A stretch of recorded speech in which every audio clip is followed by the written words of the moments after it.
श्रावण का पहला सोमवार होता है शिव तत्व का, श्रावण का दूसरा सोमवार होता है देवी तत्व का, माँ दुर्गा, माँ भवानी। आप लोगों ने शिव पंचायत शिव महापुराण की कथा पहले बाची आप लोगों ने सुनी होगी, उसमें शिव पंचायत का वर्णन करा था। 5 देव, प्रथम में शिव, दुर्गा, नारायण, भास्कर देव, गणेश जी, ये सब भगवान शिव की पंचायत के अंतर्गत विराजमान होते हैं और ये 5 सोमवार का फल हमें प्रदान करते हैं।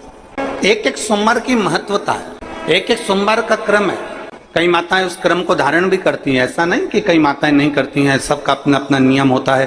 कोई शिव मंदिर में जाता है तो एक अक्षत, एक चावल का दाना शिव जी को समर्पित करता है, कोई मंदिर जाता है तो एक पुष्प शिव जी को समर्पित करता है, कोई मंदिर जाता है तो एक बेलपत्र शिव जी को समर्पित करता है, कोई मंदिर जाता है तो जल समर्पित करता है। सबका अपना अपना भाव है। जैसे तुम शिव को मना सकते हो, जैसे यहाँ भगवान शंकर को जा सकते। और मेरा निवेदन सभी मेरी जीजियों से, मेरे जीजाओं से, मेरी बेटियों से, बेटाओं से, मेरी माताओं से, श्रावण के महीने के जितने सोमवार रहें, प्रत्येक सोमवार को शंकर जी का अगर मंदिर जा सको तो ठीक है, ना जा सको तो शिखर का दर्शन, और वो भी ना कर सको तो अपने घर में जो शिवलिंग है उस पर 3 बार, 3 छोटा सा लोटा ले लो, बड़ा लोटा ले लो, कैसा भी 3 बार शिव जी का नाम लेकर 3 बार जल को अवश्य चढ़ाओ। जितने सोमवार पड़े श्रावण के महीने में आप 3 बार, भले 1 लोटा जल है उसी को रोक रोक कर 3 बार चढ़ाओ, और 3 बार चढ़ाओ। जैसे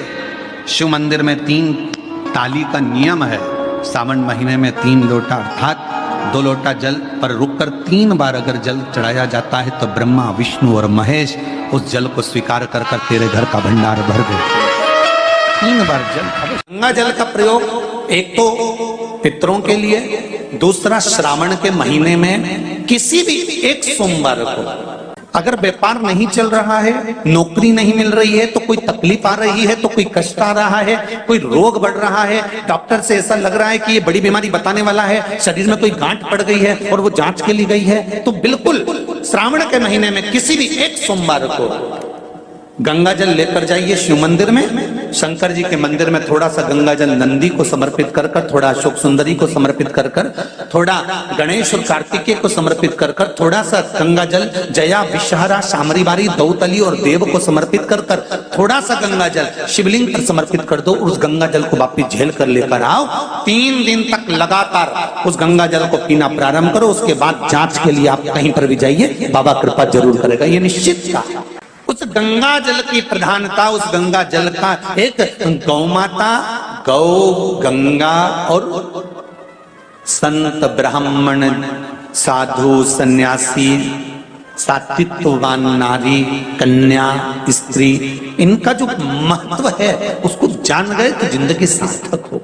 यदि भूलवश भी अगर कोई व्यक्ति मंदिर में बेलपत्र चढ़ा हुआ है और बेलपत्र उसने एकाग्रित कर लिया मंदिर के अंदर ही, और मंदिर में बेलपत्र एकाग्रित कर कर धागा लिया और उस कच्चे धागे में, उस कच्चे धागे के अंदर अगर उस बेलपत्र की डंडी को पीछे से उसने एक एक साधारण सी गांठ लगाकर उस बेलपत्र की माला को सिद्ध कर लिया, हल्की सी कच्चे सूत की गांठ लगाते लगाते मंदिर की चढ़ी हुई बेलपत्र को, शंकर पर चढ़ी हुई बेलपत्र को, शंकर की चढ़ी हुई बेलपत्र को ही उसने गांठ लगाकर जब माला सिद्ध कर ली, और सिद्ध कर कर अगर वही माला भगवान शंकर को अर्पित कर देती है तो कहते हैं कि हमारा फिर पुनर्जन्म होता ही नहीं है। इस संसार सागर से हमारी मुक्ति हो ही जाती, पुनर्जन्म से हम छूट जाते।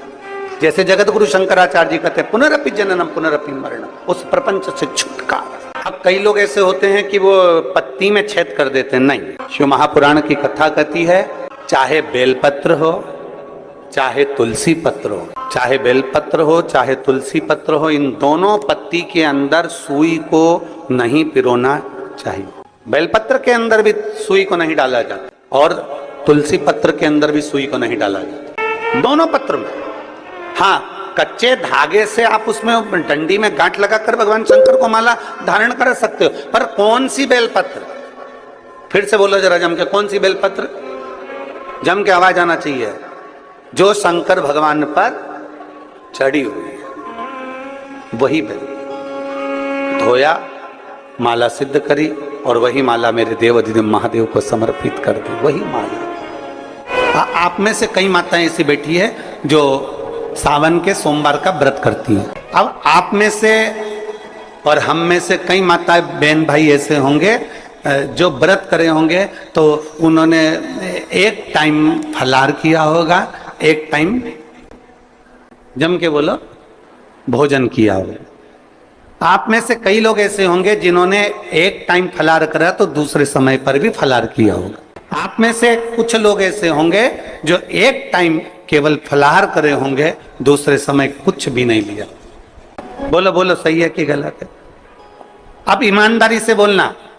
आप में से कई लोग ऐसे होंगे जिन्होंने दिन भर कुछ भी नहीं खाया होगा, केवल एक गिलास दूध, एक फल और बाबा का प्रसाद लेकर और व्रत कर लिया। आप में से कई लोग ऐसे भी होंगे जिन्होंने दोनों समय भोजन करा होगा और सुबह नाश्ता भी किया होगा, दिन में पानी पूरी भी खाई होगी, शाम को थोड़ा भगर भी, सब खाया।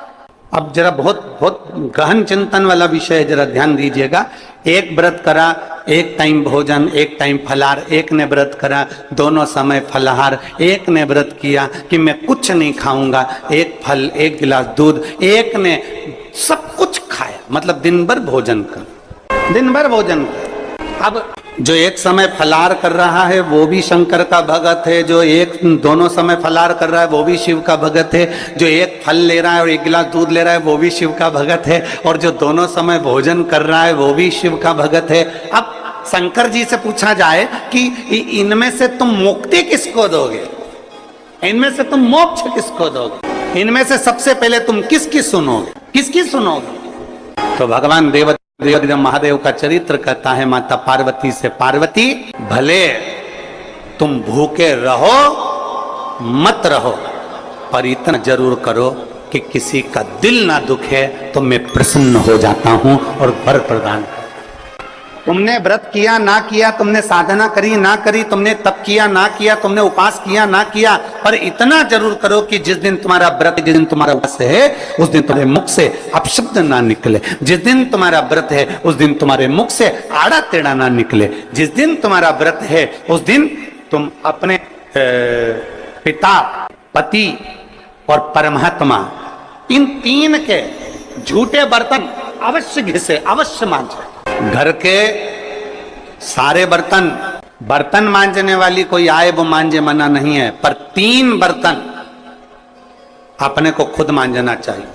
पहले नंबर पर पिता के झूठे बर्तन, दूसरे नंबर पर पति के झूठे बर्तन और तीसरे नंबर पर परमात्मा के झूठे बर्तन हमें स्वयं मांजना चाहिए, हमें स्वयं। इन 3 के बर्तन अगर दूसरे मांजते हैं तो आधे से ज्यादा वस्तु पर हक जो बर्तन मांजता है उसका हो जाता है। अब तुम समझ लेना अच्छे से, हम इसको बहुत विस्तार से नहीं कहेंगे।